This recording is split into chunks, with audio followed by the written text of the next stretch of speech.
Okay, hi everybody. My name is Jason Whelan. Today I am doing an interview with Aiden O'Donoghue from Cork. We're going to talk a little bit about our college life, fitness, and a few other things in between. So, Aiden, first of all, who are you? Maybe how do we meet? What are you doing in college? And how did you get into fitness? Um, so first of all, I'm from Cork. I'm 23. Go to college in Carlow. So me and Jason met.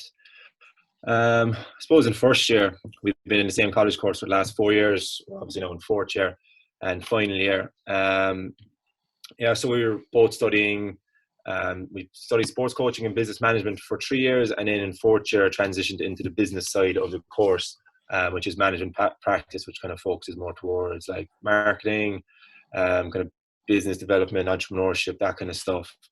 And I suppose, yeah, a big thing between the two of us that we have like a lot of big interest in fitness, mainly kind of like the gym side of things. We both, like I said, done a coaching course, which was primarily soccer. But also with like kind of strength and conditioning. I had the gym side of things, and we both just kind of got into the gym, and I suppose, yeah, kind of made fitness a big part of, I suppose, both of our lives now. So yeah, that's just about me and how we kind of met, really.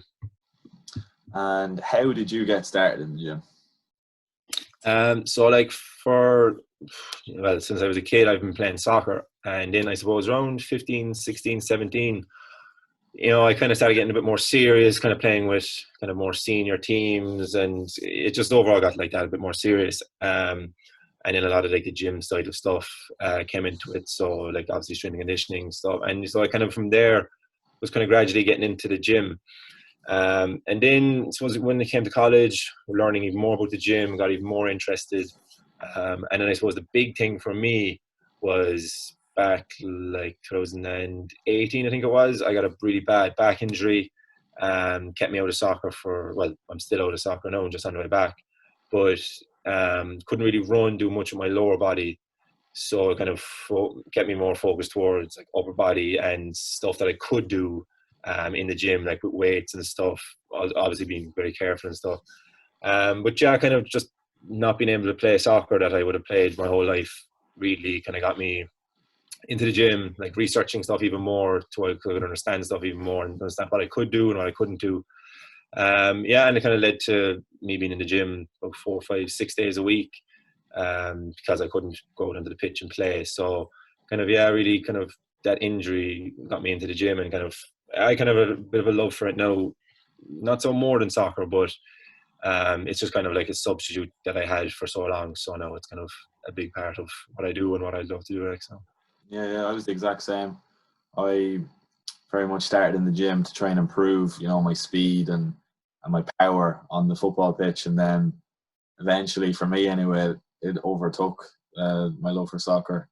I started and I used to go in and just do ab exercises on treadmill, and I always looked over at the weight section and saw, maybe I'll be over there one day. And and then I guess it just happened one day that I ended up strolling over and lifting up some dumbbells, and then it kind of took over my life slightly.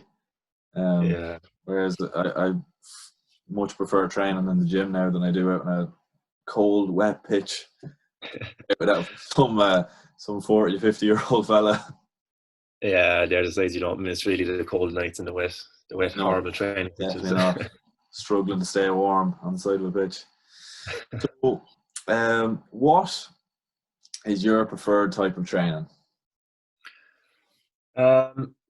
So since I kind of like really like started focusing on the gym, I love training kind of like hypertrophy, kind of mainly high reps.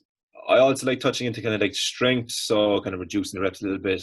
Mainly hypertrophy, like mainly because I find you kind of just like feel good after it. You kind of get a good pump. Definitely. It's kind of like you definitely do before going on a night out or something like that, because it's just I don't know. It's just like obviously everyone's different, but for me, I just kind of feel the best sometimes going to the gym after one of them kind of sessions.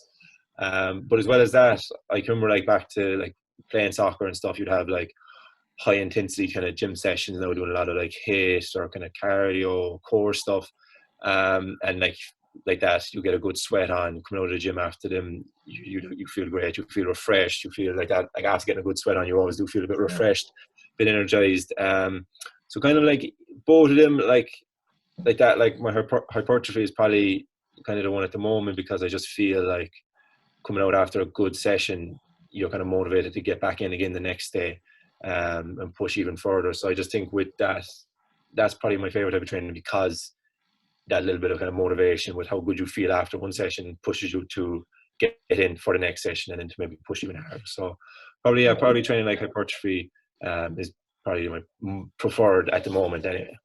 Yeah. In 5th or 6th year of school, did you ever go in and do, like, say, arms and shoulders before going on a night out or anything? A few push-ups with a poor enough barbell in my room, about 10 or 15 each, so you might get a little bit of a pump that'll last about 10 minutes and then be gone by the time you're outside the door. I think me and all my mates, and especially in 6th year, like before any, like, pre-debs or debs or anything, we used to just go in and train an hour and a half, just egotistical exercises, just to try and look 1 centimeter bigger on a night out. I'd be the same as you, Edo. I'd much prefer hypertrophy training. I like watching the documentaries on Netflix and that kind of thing regarding CrossFit. But, it won't leave, watching it on Netflix. I won't partake in CrossFit. I think what they do is incredible. Like, they're so fit, I don't like things like the way they do pull-ups and that kind of thing. I disagree with how they do pull-ups, but apart from that, like, it's amazing sport that they've created in CrossFit. And the same with strength. I like watching the strength. What was it that was on lately? The Arnold Classic, was it? Just a moment? Yeah, the strongman thing, the competition. I think that's great to watch as well.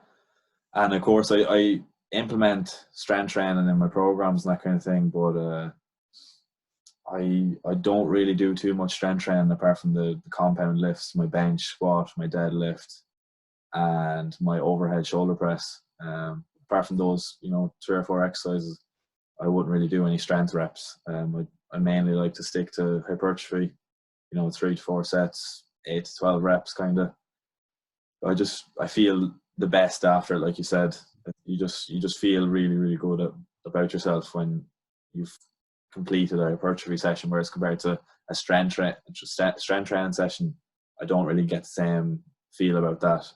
And then muscle endurance or anything like that, I feel sick almost after muscle endurance sessions. Yeah, I think as well, especially for like people like us, and I say most people, like I didn't say, I love watching CrossFit. I think it's like unreal what they're able to do, and then like watching like fellas like deadlift or whatever, like huge weight, like just these strongmen, like they're cool to watch and I enjoy watching them. But in terms of like training, like I wouldn't really be into that too much. Like I said, like obviously you're the same. You do like your strength sessions when you have to, and you do your bench, squat and deadlift heavy enough. But I think for like a lot of these, like especially power lifters and stuff, like lifting like crazy heavy weight, and like it's not practical for like let's say us now in like the college gym or in your home gym. They mightn't have like the proper like sections. They might have the proper flat platforms. You might be able to do certain stuff in certain parts of the gym, which kind of like that for us, we would be very restricted, and you wouldn't be able to do most stuff. So I think like that just hypertrophy, you just need you needed to do weights that most gyms would have, and like you're fairly ready to go. It's probably one of the easiest kind of plans to follow and stuff, that when you're on a hypertrophy plan, most gyms have all the equipment that you need, and even a bit more. But for like if you're doing CrossFit now, or like really training and for really like be a strong man and stuff, you'd struggle in most gyms to find the equipment that you need. Yeah. Especially in IT Carlo's gym, in the normal gym, when there's only 2 squat racks, and most of the time people have a bench on it and are doing incline bench or something in the squat rack. Yeah, it's very frustrating. The amount of time I've been in there about an hour and I still haven't got access to the squat rack. So how many days a week are you training right now? Or well, apart from obviously in quarantine. If Yeah. you weren't in quarantine right now, how many days a week would you be training? So if I was in quarantine, like obviously, same for you, fourth year of college is a tough one because, like, you know, you're obviously 9 to 9 in the library every day. Yeah. It's, you know, it's just tough trying to find time. So apart from quarantine, apart from final year of college, like I know for most summers now and stuff, and even when I'm not too busy in college, I usually try and do between 4 to 6 days a week, depending on the plan I'm following. So the two main plans that I've followed over the last, like, let's say 2 years would be push pull legs, and that with that I do, like, let's say 6 days. So I do push pull legs, and then rest. Sort of 7th day to be the rest, and then repeat that. And the way I structure that is like I do push pull legs with maybe like I train, let's say, kind of for strength, or maybe for my pull day now I might or let's say my push day now I might focus more on shoulders rather than chest, and in the next push day I'd focus on chest rather than shoulders. So with that plan I usually do maybe 6 days of push pull legs, rest, or else what I've done last summer, kind of up until around Christmas, and then kind of college got a bit too busy after Christmas, I was doing 4 days on. So I do push pull legs, and then the fourth day would be wherever I wanted to target that I felt was weak. So since last summer, I suppose, with my shoulders really that I was focusing on. So I do push pull legs and then a shoulder day. Obviously I don't have any shoulder exercises on my push or my pull day, so I can keep them kind of fresh for the shoulder day. And then rest, and then repeat that. So it's kind of 4 days on, 1 day off, and 4 days on. And I found that was good. And then like that, you know, kind of in fourth year of college, and it was just kind of tough to get to the gym. So I do maybe like 3, 4, usually around 3, depending on how busy I was with stuff with assignments and stuff. But yeah, so usually kind of, I suppose, 4 or 6, kind of depending on my schedule and what I'm doing at the time.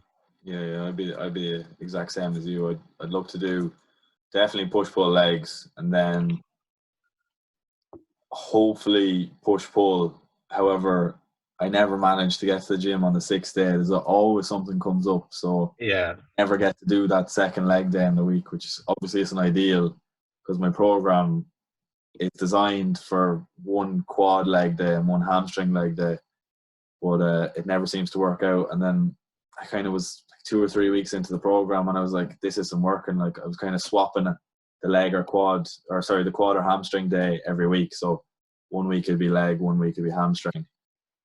So then I was like, this just isn't working. So I changed it up, and I did a full leg workout on my one leg workout a day. So I was training 5 days a week and not 6. Obviously it'd be ideal if you're training 6 and doing 2 different leg days a week, one quad and one hamstring. But it's very difficult, especially in fourth year when dissertation is due and assignments nearly every second week due. So very difficult to get time to do that 6th training session in the week. So I was the same as you. I was kind of doing 4 to 5 training sessions, particularly recently, because just didn't have that much time. And when you're doing your training as well, like I know, like talking to a few different people, like some people have different preferences and stuff. When you're training, like let's say a push day, how many like different muscle groups would you aim to hit? Would you have like the one like try and hit chest, and then have next push day do shoulders, or would you try and hit 2 like chest and shoulders, or would you try and hit kind of more than 2, or what way? Because I know some people, like if they're doing a workout and they're doing chest, they don't only have the energy to focus on one muscle group. Whereas like I know for myself, I'm usually kind of safe with kind of 2, so I'd hit like maybe chest, triceps, and then I might be able to hit shoulders depending on the week, how busy I am, that kind of stuff. And then be similar for like my pull day, I might be able to hit like maybe 2 or 3 kind of different muscle groups. But what about you? Would you be kind of more like trying to hit 1 or 2, or what would you do? Well, say for example on my push day now, my first push day of the week would be a chest focused push day, and I do 3 to 4 chest exercises, 2 to 3 shoulder exercises, and say 2 tricep exercises. And then my second push day in the week would be a shoulder focused push day. So I'd have 3 to 4 shoulder exercises, 2 to 3 chest exercises, and then again 2 triceps. It's just, I feel for me now personally, to get the most out of training my muscles, particularly on the push movements, because I spent a long time where I really, really struggled to grow my chest at all, because I was only doing, like, I was doing a chest day every week on a Monday. It was just purely chest, and I didn't see any significant progress. So then I switched it up to doing 2 push days, and my top, middle, and bottom of my chest was getting worked twice a week, by 2 in each different part of my chest, and it was just far better for me anyway to train like that. So to train with 1 push chest focused and 1 shoulder focused push day. That was for me anyway. But everybody's different. I know a lot of people who doing a 1 chest day a week, and it works perfectly for them. So Yeah, because I'd be similar to like that. Like when I'm training like that, if I was doing push, I would be able to train more than 1 muscle group. But let's say I kind of pick, let's say, like if I was doing push, then I'd put my chest as like I kind of focus maybe a bit more strength, and then I'd go to like, let's say, shoulders, and maybe I'd still focus on a little bit of strength, but it'd be kind of more in that hypertrophy range, a little bit higher reps, not as draining, so you can have energy to go on for the rest of the workout. So like if I was doing like chest and shoulders, I'd keep my first exercise kind of more focused towards a bit of strength, kind of go a bit heavy, and then everything on after that will kind of gradually get lighter with higher reps. So at the end of your workout, you'll feel like you're after working a bit of strength, but also have kind of a good pump after getting a few good like high rep exercises in. Yeah, well, I know a lot of people who do 1 push day that is a push strength day, and then later on the week they do a push hypertrophy day, and that works brilliantly for them. I haven't actually tried to do a push strength day and a push hypertrophy day because I hate training 1 to 5 reps. I haven't tried to do a push strength and a push hypertrophy day, but I think I will try it eventually, because I've seen loads of people who have been very successful in training their chest and shoulders and triceps when doing a strength and a hypertrophy day. So is there any nutritional tips that you'd like to share, Aiden? So like I think what I found like over the last, I suppose, 3 to 4 years, about 3 years, that kind of when I really started kind of learning and understanding nutrition and diet a bit better, I kind of understand sort of more about myself as well, and what I need, and what kind of how many calories I need per day, and all this kind of stuff. And I think what's kind of always focused on by like a lot of whether it's a fitness page or whatever it is, that it's always like low calorie this, low calorie that, which obviously the majority of people are looking to lose weight, which need low calorie stuff. But for people like me, like I'm 6'4", and I was like very skinny and underweight for ages and not realizing it. I was like all throughout secondary school, I'd be wrecked every night, like even every day around like 3 or 4 o'clock, and wondering like, why am I so tired when other people have loads of energy? And I struggled to study and stuff like that. So kind of that over the last 3 or 4 years, I just realized that like kind of adding up each day what I'd be eating might come to like between 2,000 to 2,500 calories, which like for someone my size with the amount of training that I was doing needed nearly 3,500 to 4,000 calories a day. Yeah. I was eating like half of what like I need to eat. So the big thing, like big nutritional tip I'd give, is to know what you need first of all, because everyone wants to like go on low calorie diets and stuff, when you might, like me, you might need more calories. Yeah. And I just think like that, once you know kind of what you need, and like you might have to like look it up yourself, like research it, like kind of like obviously we were lucky enough to study in college, but a lot of the information that I've learned is from like YouTube videos, like looking up like Rob Lipsett, Christian Guzman, these kind of guys. They give like how-to videos of how to figure out how many calories you need, what way to train, this kind of stuff. So a lot of what I learned from college was kind of backed up and like helped made it a bit more understandable for me through these kind of videos. So and then once you know how many calories you need, then you can try and start messing around with the foods you like and seeing how they fit into what calories you need. Like, so I think my biggest kind of nutritional tip would be like just kind of know what you need and go from there instead of just like guessing and going on a diet that you don't need to go on just because you've heard it online or you've seen it somewhere. So yeah, that's probably about the main thing for me, I'd say. I think something that people really struggle with is they're not sure whether to cut or bulk. There's a lot of underweight people, for example, like you, and you probably like didn't know what a bulk was or anything like that. Yeah. And how much that could help you. Like I see a lot of people come to me and they say, I want to cut, and I can clearly see from like their first picture on their Instagram profile or something that they don't need to cut, that they're already like skinny enough and they need more calories in order to gain weight more than anything. Like they're incredibly underweight, and I think what the fitness industry has done is it has made a lot of individuals obsessed with just having a six-pack. Yeah. Everything is geared around having a six-pack. It's not about any other muscle group apart from a six-pack, because as long as I can take my t-shirt off and record a video or take a picture with my abs out, then I'll be grand. But that leads to a lot of like negative issues, mentally, with body dysmorphia and that kind of thing. So I think that's something people need to be careful of, is making sure you're eating the right calories, and it's not about having a six-pack.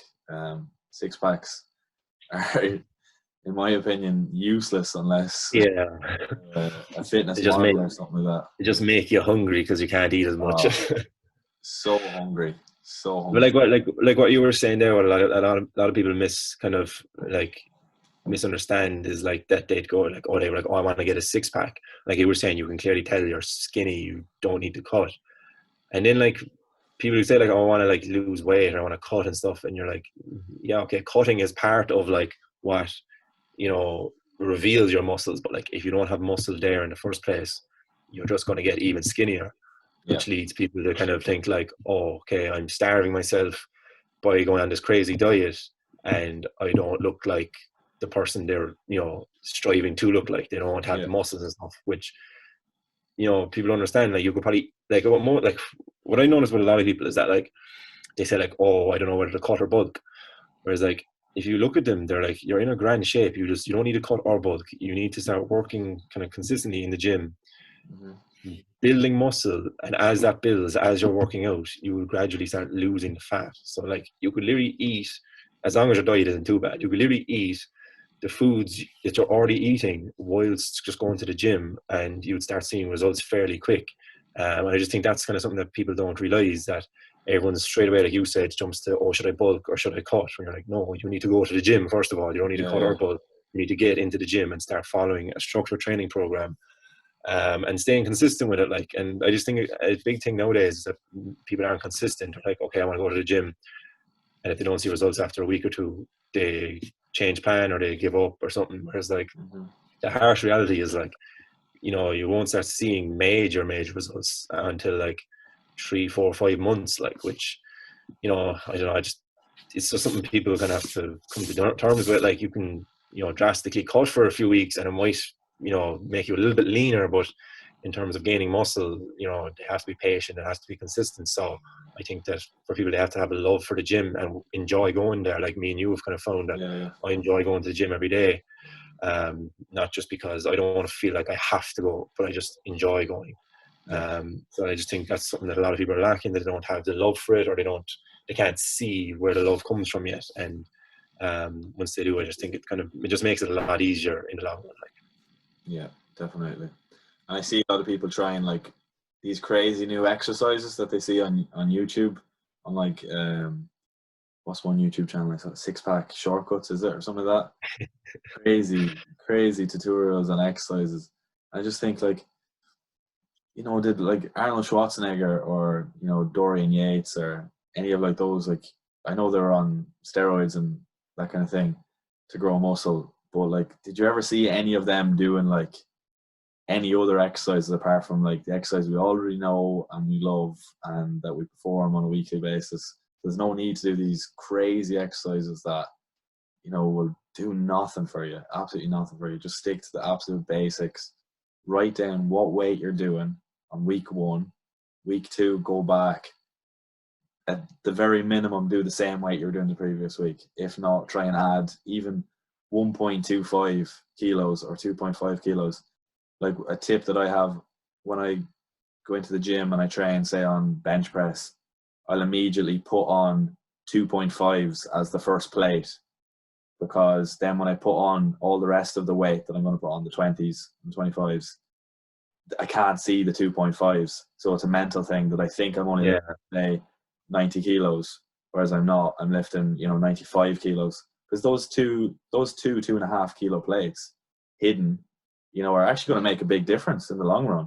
And if I was to do that, if I was to add, just 1.25 kg on each side every single week, over 6 to 8 weeks, it's going to make a big difference. It is. Yeah, but like that, like you were saying, like 6 to 8 weeks, that's what people kind of don't realize, that, like I was a bit like that for a few years. I was like, I'm going to start like that, doing the 6-pack exercises. And I was like, after a while I'll get one, and you kind of like give up after a week, and, you might happen to a new kind of a trend, and you're like, and you give up after another week. And then, I kind of came, because it happened 2 or 3 times to me, that like you kind of hit a stage where something might pop up on your phone now or something, and you realize like, oh my God, that was like a year ago that I tried that trend. You're like, if I stayed at that, where would I be now? Yeah. And, that happened to me 2 or 3 different times, and you're just kind of like, if I had stuck at it, where would I be this year later? That like, the older you get, the kind of quicker the years go, and people don't realize like that it's not as long as you think it is. So like that, like I started training like properly, following programs in the gym, like about over a year and a half, 2 years ago. And like, I remember a year after, let's say, I started, I was like, the difference that I'd made was huge, even though like it mightn't have been that noticeable to a lot of people, but for me it was, because I noticed like my chest a little bit bigger, my shoulders a little bit wider. It's just small things like that, and just people don't have the patience for, like, and like I suppose like that, the main thing is come back to, you have to have the consistency, and you have to enjoy doing it. Like, because I enjoy doing it, and when you enjoy it, you do want to go to the gym more. You don't mind spending as much time inside there, especially during the summer now when it's sunny. Like, I love going to the gym in the summer because it's not freezing.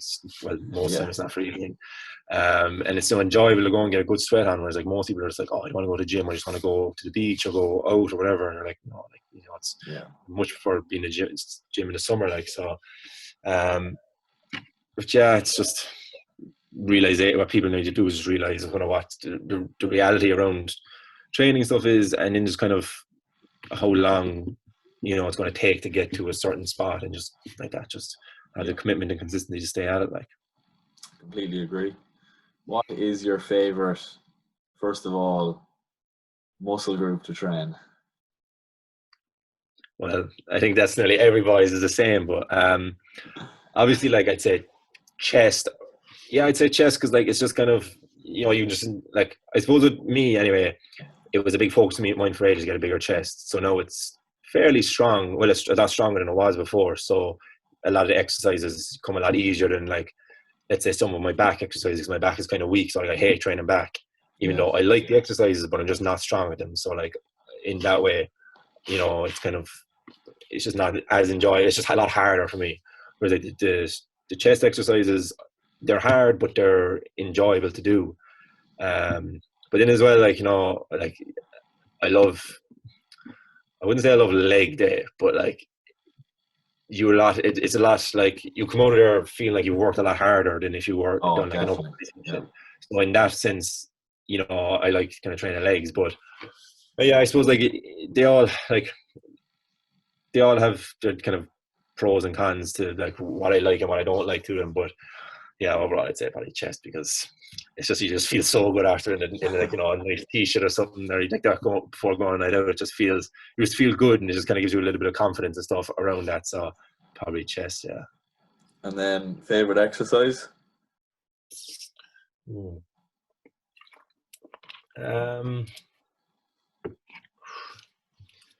Probably like,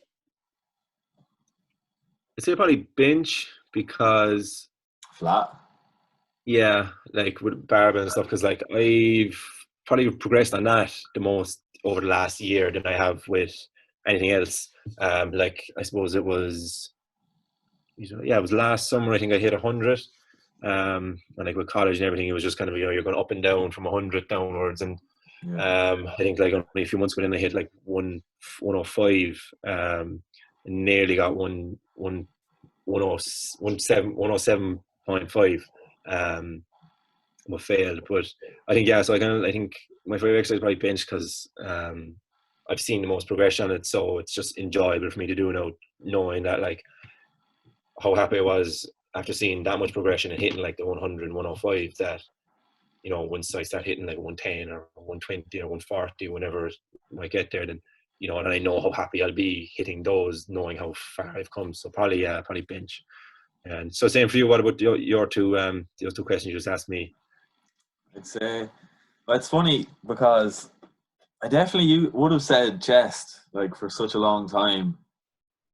Definitely would have said chest, but in the last 6 to 8 months, I love training shoulders.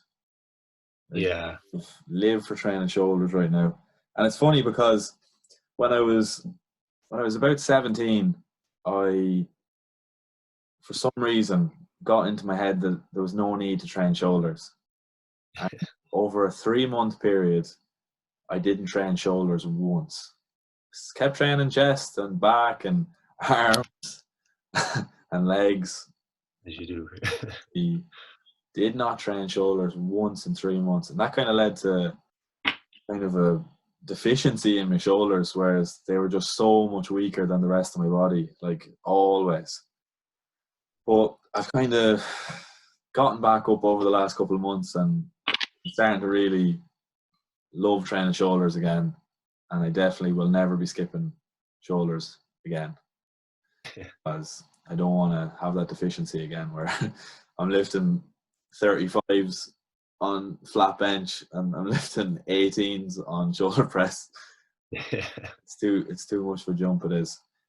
So definitely shoulders, and then I think I'm going to say seated lateral raises. Yeah, it can't be the good lateral raise. Like the pump you get off that is just ridiculous. So I'm going to say shoulders and I'm going to say lateral raises. I think like that for like, I know for me as well, like for a lot of people, that like favorite exercises, like you kind of, whatever you feel, whatever way it feels when you're doing it. Like I know like that for me, like lateral raises now as well, I get a good pump off them, whereas I mightn't get it off something else. Same for like bench, like I wouldn't get a huge pump off bench, but yeah, it's just the fact that I know that I make a progression is why I kind of love the movement so much.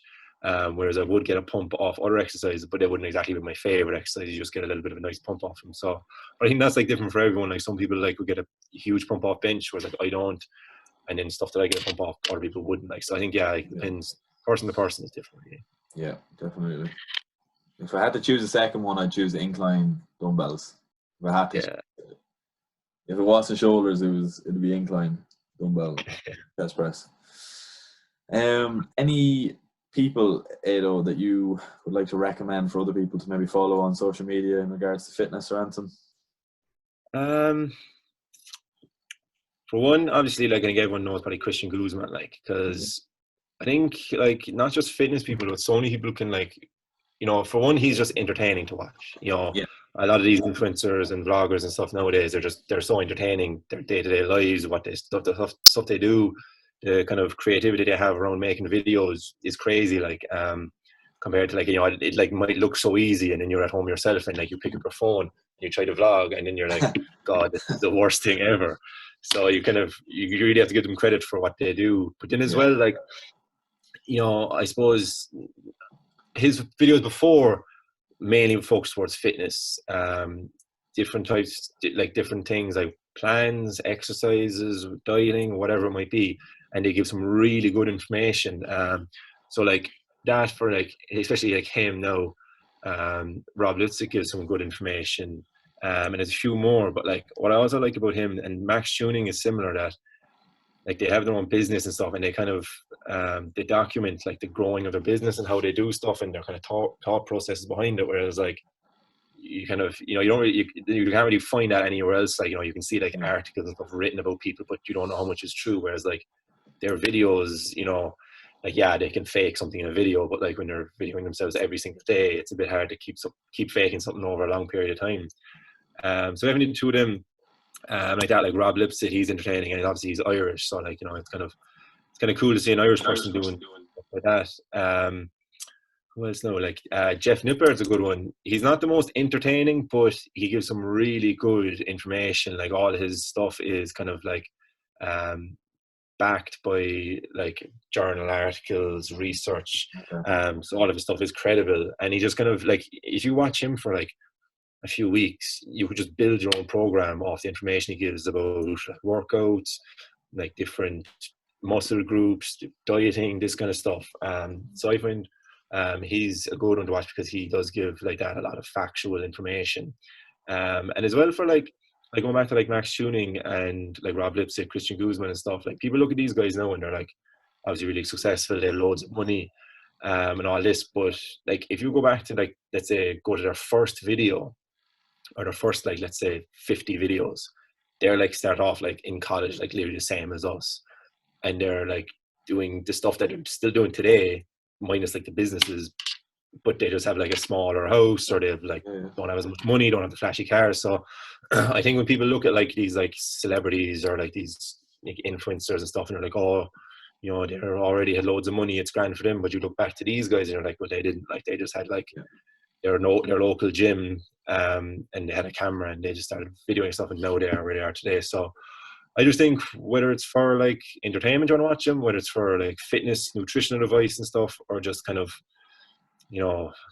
how to live your life, these kind of guys are good to watch because they do give a lot of useful information besides for fitness. But looking up stuff for fitness, like that's kind of mainly how I started watching these kind of guys, and watching hours of YouTube a day for months. Then you do learn loads, and it's kind of almost equal to what I've learned in college, like. But and it seemed like I just threw away a couple of grand there going to college, but yeah, they'd probably be my top anyway. I think that they're probably the most beneficial and they give the most information to people.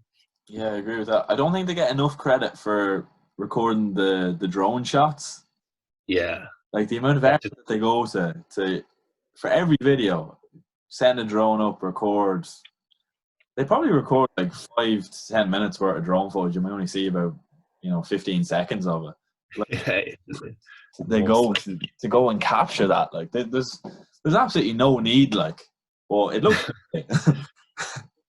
But that's what I mean. Like that they go to the effort to to give us that like entertaining content that you don't really get from other places. Like, and it's just something that's like, okay, obviously they have the drones that are probably worth like maybe 2-3 grand or whatever, but like that's stuff that anyone can do. Like, whereas like obviously like people like celebrities and stuff starring in movies, like you can't just like, it's not as easy to go and just be a movie star. Whereas like you can be a YouTuber so easily. You can start from your phone. Then if you earn a bit of money, you can go buy a drone and stuff. And then like you have a drone, you have your phone, and you have a laptop or a computer or anything that you can edit on. And like, you're basically a YouTuber then. Like, but yeah. One that you didn't mention, I only started watching him there in the last month or two, is Brandon Hardin. Oh yeah. I didn't really watch him before, and I kind of thought maybe he was a bit like egotistical, and I was like, man, because I'm not really that into the whole like humongous bodybuilding. Like the basically the steroid use and that kind of thing. But I have to say, I've started watching him in the last 1 to 2 months, and he's very honest, and he tells it how it is, and he's very open with his audience about his use of steroids and that kind of thing. And I think I can really appreciate that, and I can appreciate his honesty, and his videos are excellently made. Like they're so like his training and that kind of thing in the videos, and he's always giving out tips and that kind of thing. And I know a lot of people don't like watching the kind of training montages in the YouTube videos, but I think it's great. I think it's brilliant. It gets me like I'd watch one of them before like I train myself to get me motivated, because it's just so cool. Like seeing like the muscle fibers getting activated in like say like chest supported row or something like that, and then you're like, Jesus God, I'd love to go lateral raises or something like that. Yeah, like for the first like few months there, when I kind of really get into the gym and stuff, that there was like a few YouTube videos that, like, you know, you'd be sitting in the car outside the gym and you'd like scroll through the YouTube video just for that, like, you know, like 30-40 second, you know, clip, and you watch that and you'll be pumped up and you're going in, and they do help, like, you know, and like that, like, again, like, it's, you know, fair play to them for being able to take that much time getting someone to like record them, because like it's not easy in a gym to whip out a camera and start recording like different sets or different, you know, angles and stuff. So like to be able to do that and then create like a montage with like good music that actually get you pumped up is like, you know, like like that, like you said, they don't get enough credit for it. Like, No, even like recording like them opening the can of Monster and, you know, their car keys like being thrown on the table, like that's always like a signature part of like Christian and Max's and Brandon's videos, is them like throwing the car keys on the table after they've come home from the gym or whatever and opening the can of Monster and stuff. Like, just so much effort goes into the making of them YouTube videos. So yeah, actually we're lucky to get such free information as well, especially people like Christian and Rob.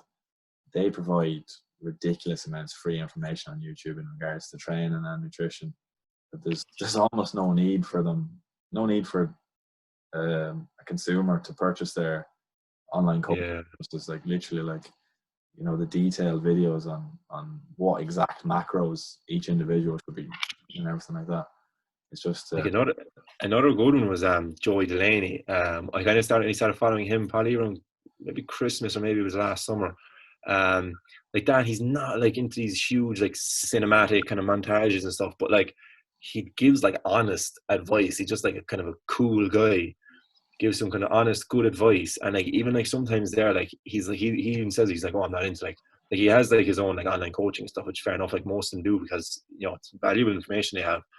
But like sometimes there, he just puts up like a free file of like a training split, or like something that actually looks like there's a lot of effort gone into it, and just lets anyone download. Like I've downloaded like 2 or 3 of them, like, and they're actually good. Like if you wanted to follow them and stuff, they cover like everything. And like, you know, it's just like that, they're giving out free information in their videos, and then he's saying, oh yeah, look, here's a link for a free workout plan if you want it. Like, which, you know, it causes him to lose money, but like, you know, it just kind of shows that like a lot of them are just in it because they're like creating videos and creating content for people, which like is, you know, it's cool in my opinion. Like, but yeah, like they just like that, they don't get enough credit for what they do and how hard it is of what they actually do. Like, you know. definitely. So if anyone wants to follow your rehabilitation journey back from your spinal injury back onto the football pitch, I presume you'll be back on it soon. Where can they follow you? So main easiest one is probably my Instagram. So it's just Aiden O'D, so AIDEN.